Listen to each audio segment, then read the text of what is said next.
কি গো গিন্নি, এটা কিসের ফর্দ? কোনো অনুষ্ঠান হবে নাকি? বিয়ে হবে গো। বিয়ে? কার বিয়ে? ভগবান শিবের সাথে দেবী পার্বতীর বিয়ে। সামনে শিবরাত্রি, মনে নেই? হ্যাঁ, তা মনে আছে, কিন্তু এই ফর্দটা কি জন্য গিন্নি? আমি শিবরাত্রির দিন বিকেলে বাবার মাথায় দুধ ঢালতে যাব, তাই তোমাকে আগে থেকে লিখে দিলাম কি কি লাগবে। সব আগে আগে নিয়ে আসবে। হ্যাঁ, দেখি কি লেখা আছে। দুধ 1 সের, গঙ্গা জল, নারকেল, ঘি, মধু, দই, সন্দেশ, রসগোল্লা, আকন্দ ফুলের মালা, ধূপ, মোমবাতি, 108টা বেলপাতা, ধূত্র ফুল, নীলকণ্ঠ ফুল, লাল পাড় সাদা পাটের শাড়ি। ওরে বাবা, এত কিছু! হুম, এখন ওরে বাবারে মারে কিছু চলবে না, চলবে না। আর আগে থেকে লিখে দিয়েছি, আমি কোনো বায়না শুনবো না। হ্যাঁ, যদি না নিয়ে আসো তাহলে কিন্তু চলে যাব। হ্যাঁ, বলি, শিবরাত্রির দিন তো মেয়েরা বাবার মাথায় দুধ জল ঢালে বাবার মতন স্বামীর কামনায়। তা আমি তোমার স্বামী তো উপস্থিত, তাই এত কিছু। তোমার মঙ্গল কামনায় গো। তুমি আর বাড়তি কথা বলবে না, যা বলেছি সেদিন নিয়ে আসবে। হ্যাঁ, বেশ বেশ, ঠিক আছে বাবা, ঠিক আছে। তাহলে আমি এখনই যাই, সব দোকানে দোকানে বায়না করে আসি। সেদিন তো এইসব জিনিসের চাহিদা তুঙ্গে থাকে। হ্যাঁ, তা যাও, সেটাই বুদ্ধিমানের কাজ হবে। হ্যাঁ,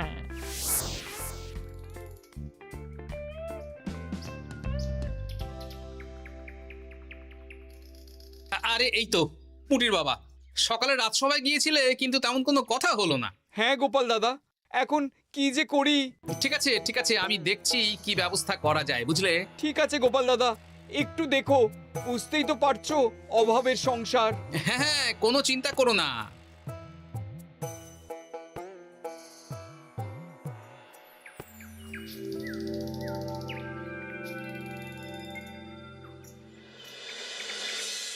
আচ্ছা, আজ তাহলে শিবরাত্রির আয়োজন নিয়ে আলোচনা হোক।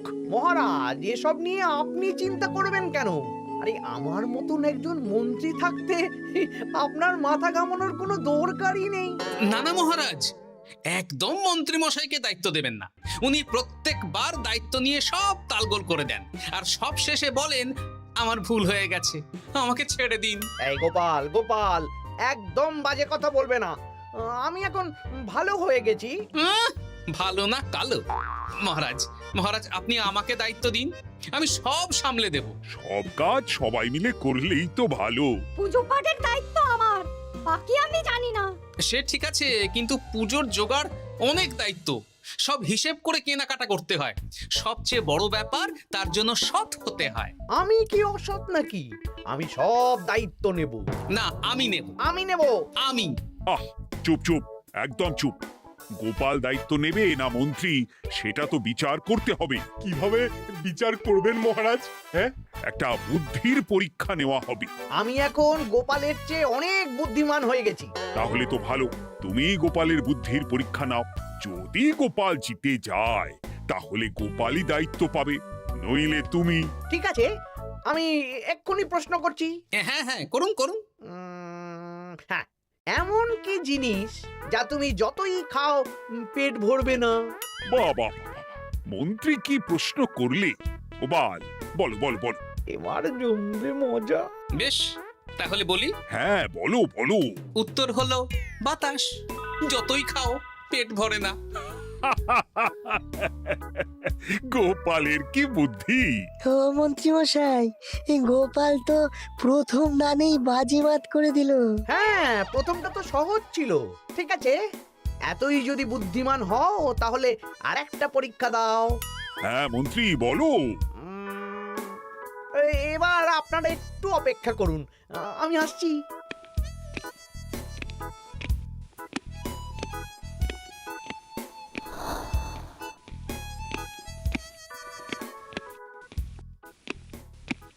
এই তো মন্ত্রী এসে গেছে, আবার হাতে একটা খাঁচা। এই নাও গোপাল, এই খাঁচায় একটি অদৃশ্য মুরগি আছে। তুমি যদি বুদ্ধিমান হও তবে এর মাংস রান্না করে আজ নৈশভোজে মহারাজকে খাওয়াতে হবে। যদি না পারো, দায়িত্বের দও পাবে না। বেশ, তাহলে দিন, আমি রাতেই আসছি, রান্না করে নিয়ে আসছি। আপনারাও সবাই হাজির থাকবেন কিন্তু।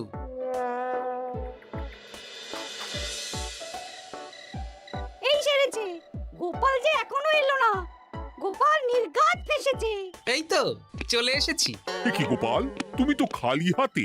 মাংসের ঝোল রেঁধেও এনেছি। কই গোপাল, অদৃশ্য মুরগির ঝোল কোথায়? হ্যাঁ, কোথায় গোপাল? আহ, মহারাজ, অমন সুস্বাদু মুরগি আমি আগে কখনো খাইনি। আমি সেটা রান্না করে রাজপ্রাসাদের প্রধান ফটকের বাইরে রেখে এসেছি। মস্করা হচ্ছে? চলুন তো গিয়ে দেখি। হ্যাঁ, চলো তো।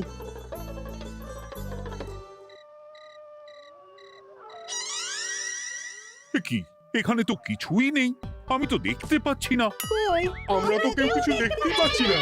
কোথায় কোথায় মাংসের ঝোল? আরে মন্ত্রী মশাই, অদৃশ্য মুরগি রান্না করলে ঝোলটাও তো অদৃশ্যই হবে। আপনি দেখতে পাচ্ছেন না, মানে আপনার মনে পাপ আছে, নইলে আপনার চোখের সমস্যা। মহারাজ তো ঠিকই দেখতে পাচ্ছেন, তাই না মহারাজ? এই রে, গোপাল তো মোক্ষম জবাব দিয়েছে। হ্যাঁ হ্যাঁ, চমৎকার ঘ্রাণ বেরোচ্ছে। মন্ত্রী, তুমি দেখতে পাচ্ছ না কেন? ইয়ে না মানে ঠিক আছে ঠিক আছে, পাচ্ছি, দেখতে পাচ্ছি। একটু ঝাপসা লাগছে, মনে হয় চোখ দেখাতে হবে। তার মানে গোপাল তো মন্ত্রী মশাইকে পর পর দুবার হারালো। আর একটা সুযোগ দিন মহারাজ, শেষ সুযোগ। বেশ, দিলাম। গোপালের কিন্তু বিশাল বুদ্ধি। মন্ত্রী, দেখো তো তুমি পারো কিনা, আর এটাই শেষ সুযোগ। মহারাজ, গোপাল যদি এতই বুদ্ধিমান হয়, তবে ও কি বলতে পারবে কাল ভোরে আমার মনে প্রথম কোন চিন্তাটা আসবে? এটা তো খুবই সহজ কথা। কাল ভোরে আপনার মনে প্রথম চিন্তা আসবে মহারাজ যেন দীর্ঘজীবী হন এবং রাজ্যের উন্নতি হোক। এই সেরেছে, এবার তো মহা ফাপড়ে পড়লাম। আমি যদি বলি না, এটা আমার চিন্তা ছিল না, তবে মহারাজের কাছে গর্দান যাবে। আর যদি বলি হ্যাঁ, তবে গোপালের বুদ্ধির কাছে আমাকে হার মানতে হবে। কি মন্ত্রী, বলো। হ্যাঁ, ঠিক বলেছ গোপাল, এটাই আমার চিন্তা ছিল। সাবাস গোপাল, সাবাস, কি তীক্ষ্ণ বুদ্ধি। তাহলে এই বুদ্ধির পরীক্ষায় বিজয়ী হলো গোপাল। জয় গোপালের জয়। তাহলে শিবরাত্রির পুজোর আয়োজনের দায়িত্ব এবার গোপালের। আমার আর কোনো চিন্তা রইল না। মহারাজ, গোপাল তো সব দায়িত্বই পেল, আমাকেও কিছু একটা দায়িত্ব দিন। আমিও একটা ঈশ্বরের সেবা করার সুযোগ চাই। আহ, তুমি তো হেরে গেলে। তাতে কি, ভালো কাজ করতে চাইছি, একটু সুযোগ দিন মহারাজ। বেশ, তাহলে তুমি গ্রামবাসীদের ভোগ প্রসাদ খাওয়ানোর দায়িত্বটা নাও। ধন্যবাদ মহারাজ। হ্যাঁ মন্ত্রী, মিলেমিশে কাজ করো, কিন্তু ঝামেলা করো না। না না, আমি সুষ্ঠুভাবে পালন করব। ঠিক আছে মন্ত্রী মশাই, তাহলে ওইটুকুই করুক, কিন্তু আমার কাজে কোনো বাধা দিতে আসবেন না। না না না, তোমার কাজে কোনো বাধা আসবে না।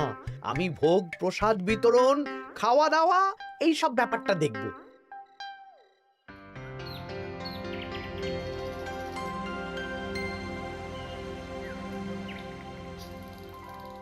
বলুন মন্ত্রীমশাই, সকাল সকাল ডেকে পাঠালেন।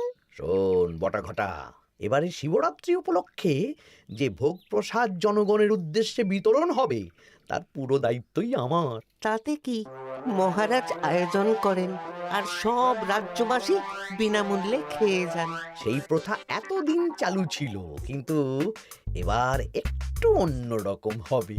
কিরকম কিরকম? তোরা দুজন আমার নাম করে সব গরিব প্রজাদের কাছ থেকে ভোগ খাওয়ার জন্য চাঁদা তুলবি। শিব পুজোয় চাঁদা?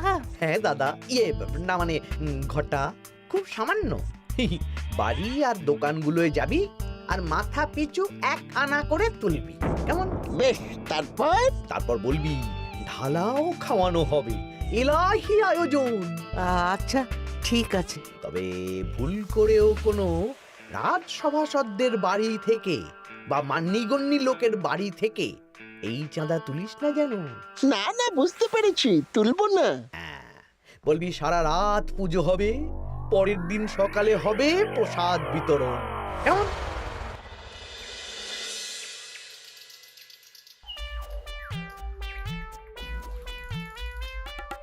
বলা, এবারে শিবরাত্রি উপলক্ষে যে পূজা হবে তার ভোগ প্রসাদ খাবে তো? নিশ্চয়ই নিশ্চয়ই। এবারে সব দায়িত্ব মন্ত্রী মশাইয়ের, এলাহি আয়োজন। তা তোমাদের বাড়িতে কতজন সদস্য? আমি আর আমার গিন্নি দুজন। তাহলে দুয়ানা দাও, এক আনা করে দুজন। আবার অর্থ দিতে হচ্ছে? হ্যাঁ, এলাহি আয়োজন, তাই এই সামান্য অনুদান। আচ্ছা বেশ, এই নাও দুয়ানা। চিন্তা করো না ভোলা, এমন খাওয়ানো হবে না। রাতের বেলা শিব পুজো আর পরের দিন সকালে জীব পুজো।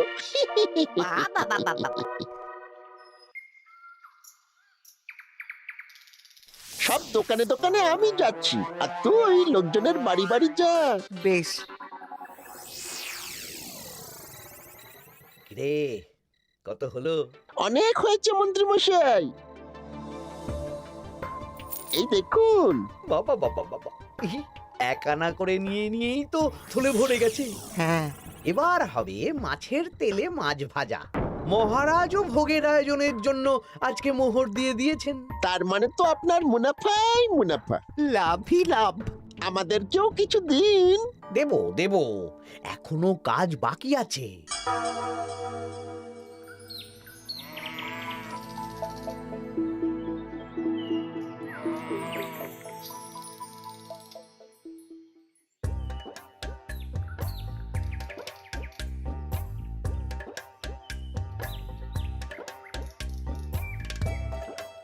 আরে আরে গোপাল দাদা যে, এত কিছু কি নিয়ে যাচ্ছ?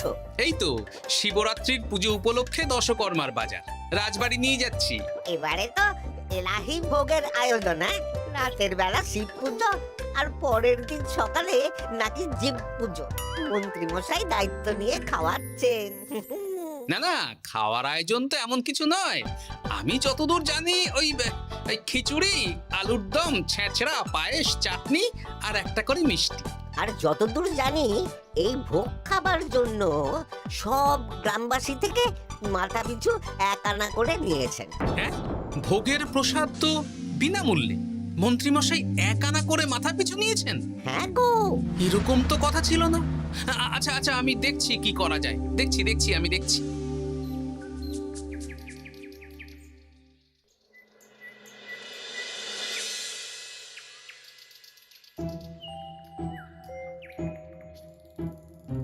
ভায়া, বলছি তোমার কাছে মন্ত্রীমশাই এসেছিলেন?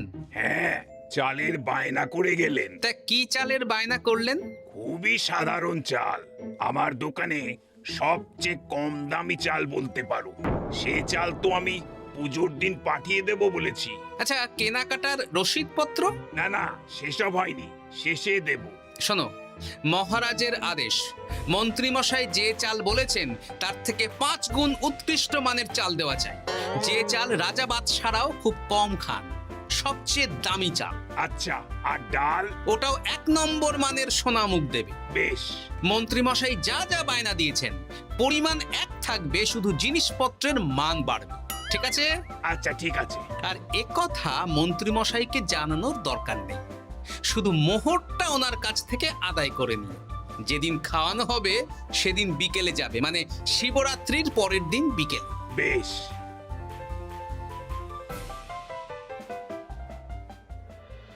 নাও ধরো গিন্নি, যা যা বলেছিলে সব কিনে এনেছি। এবার আমি মন্দিরে গেলাম, কেমন? ঠিক আছে গো, তুমি কি ভালো। দীক্ষেতা, চললাম এখন ভিড় সামলাতে।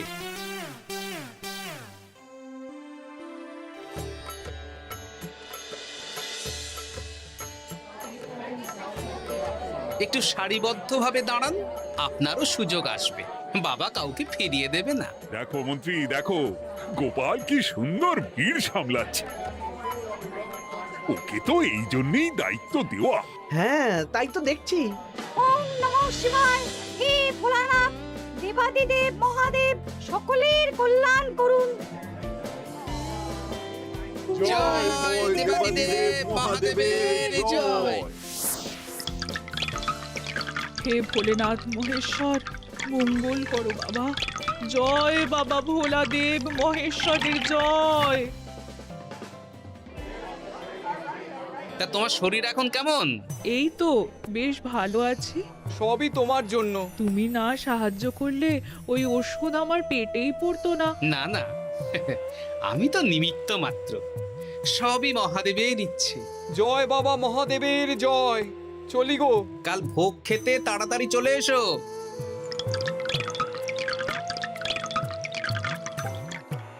জয় দেবাদিদেব মহাদেবের জয়।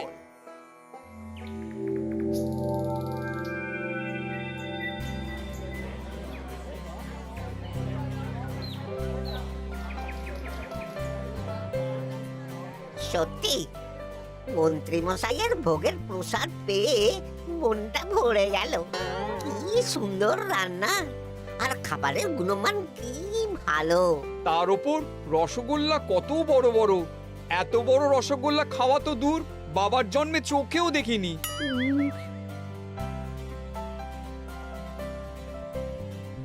এই সেরেছে।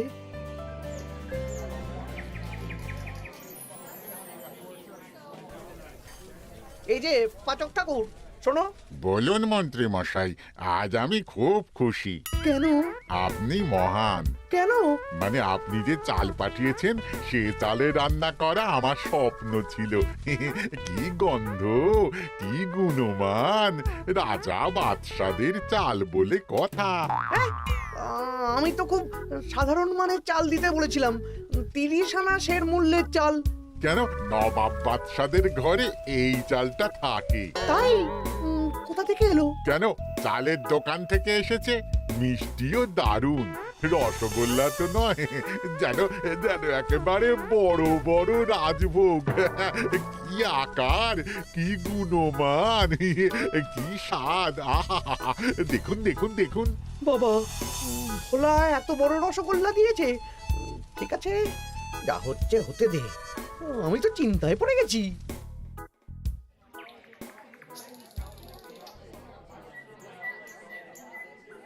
মন্ত্রী, তুমি কি করেছো? তোমার নামে তো সবাই সুখ্যাতি করছে। না না, এই আর কি। আমি যা অর্থ দিয়েছি এই আয়োজনের জন্য তো তার চেয়ে 5 গুণ বেশি মোহর লাগবে, কিন্তু তুমি কি করে করলে? মন্ত্রীমশাই সত্যিই ভালো হয়ে গেছেন। দেখো গোপাল, দেখো মন্ত্রী সত্যি বদলে গেছেন। সবই তো জনগণের সেবার জন্য। কে জানে বাবা, কি গড়বড় হয়ে গেল।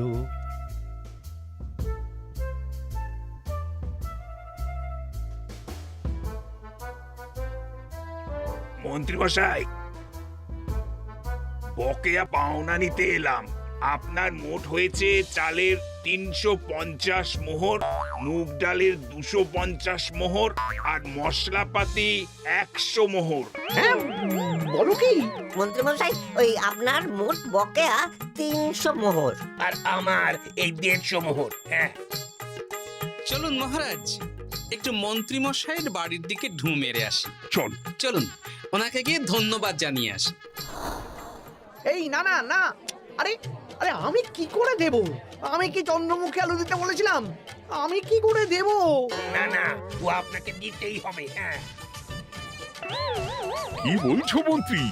তুমি এত ভালো কাজ করেছো, এত বড় মুখ করে সকালে বললে যে সবই জনগণের সেবার জন্য। আরে আমি কিভাবে জানবো যে এত খরচ হয়ে যাবে? কেন মন্ত্রীমশাই, আপনি তো গ্রামবাসীদের থেকে অর্থ নিয়েছেন, মাথা পিছু 1 আনা করে। মানে এই সব তো কথা ছিল না। এই সেরেছে, গোপাল কি করে জেনে গেল? এসব কথা কি আর চাপা থাকে? আর সেই জন্যই তো আপনি ভালো মানের খাবার খাইয়েছেন। সত্যি তো, যে মানের খাবার খাওয়ানো হয়েছে তা কৃষ্ণনগর কেন, আশেপাশের কয়েকটা নগরের লোকও এই জিনিস চোখে দেখেনি, আর তাই তুমি অর্থ আদায় করেছো। না মানে, আমি বুঝতে পারছি না, আমার অনুমতি ছাড়া এগুলো হলো কি করে? মন্ত্রী মশাই, বকেয়া পাওনা দিন, নইলে খারাপ হয়ে যাবে বলে দিচ্ছি। হয়ে গেল, আমি ভিখারি হয়ে গেলাম। অগিন্নি, মোহরের থলেগুলো নিয়ে এসো, গয়নাগাটি নিয়ে এসো। আমাকে পথে বসিয়ে দিল। কে কে আমার এত বড় সর্বনাশ করলো? আমি মন্ত্রী মশাই, আমি। আপনি যখন চাঁদা তুলে ভালো খাওয়াতে চাইছেন, তাই সবচেয়ে ভালো খাওয়ানোর ব্যবস্থা করে দিলাম, তাও আবার আপনার ঘাড় ভেঙে। আমার সর্বনাশ হয়ে গেল।